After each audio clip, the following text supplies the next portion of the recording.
Anbumani Ramadoss has released his own set of DMK files, and he claims that through documents and data that he has procured, he has discovered that even though DMK has promised nearly 505 poll promises in 2021 before the elections, only 13%, to be more accurate, Anbumani claims only 12.9% of them have been fulfilled, and he claims in this manner DMK has completely failed. Anbumani Ramadoss says the president of PMK claims that to even pass you need 35%, but here there's only 13%.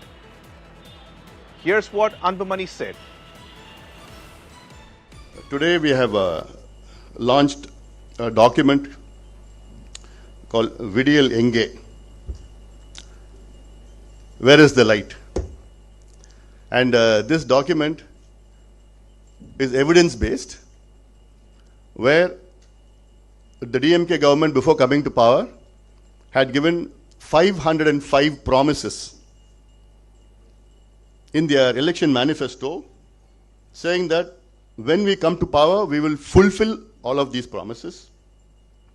And unfortunately, after 50 months of their rule, they have fulfilled only 12.94% of their promises.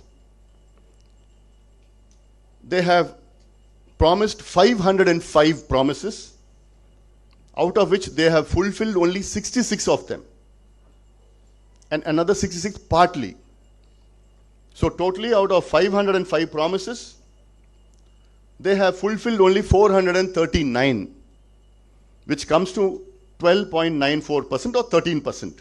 All those organizations which were allured into voting for the DMK, who in fact went to the level of campaigning for the DMK, especially several government employees, let it be nurses, doctors, teachers, sanitary workers, all of them have taken to the streets, all of them are protesting against the DMK because none of their promises have been met. So poll promises are not being kept. Even the money which was promised to the women was not being fulfilled. It is now subject to a lot of verifications that the money is being allotted.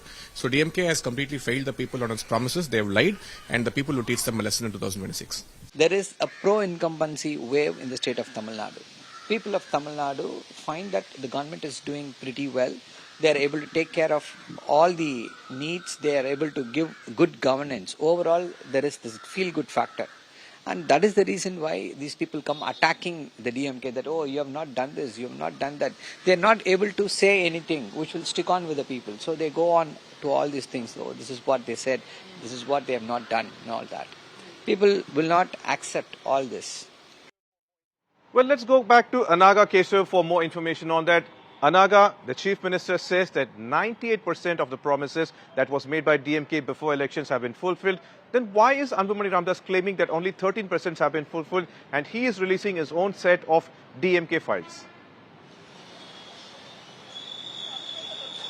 Well, in fact, Anbumani Ramadoss further alleges that out of the 505 promises made, and after 50 months of being in power, only 66 of them have been fulfilled, and 13% of them are still work in progress and not really nearing completion. That's the kind of allegation that Anbumani Ramadoss makes. In order to be more specific, I'm just going to read out to you what schemes in specific that Anbumani is talking about.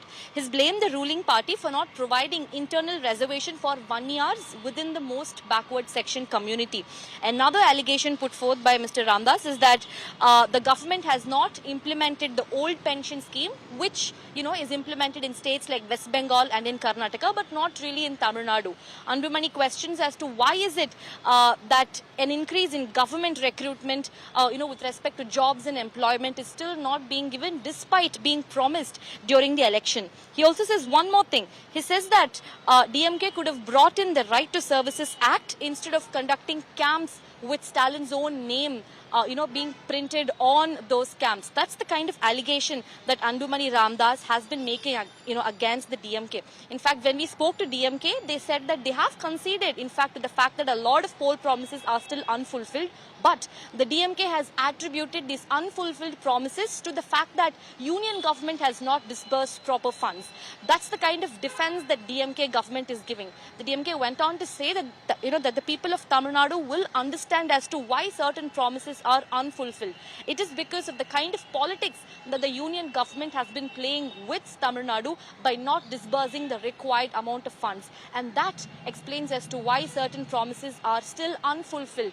That's the kind of defense that we are hearing from DMK, while the opposition parties like BJP, AIDMK and PMK as well now are blaming the DMK for promising too high but delivering very, very little. Well, certainly, Anaga, one important factor is that AIDMK is also targeting DMK over their promise to ban NEET as well. So this talk of war is definitely going to have repercussions in the 2026 elections.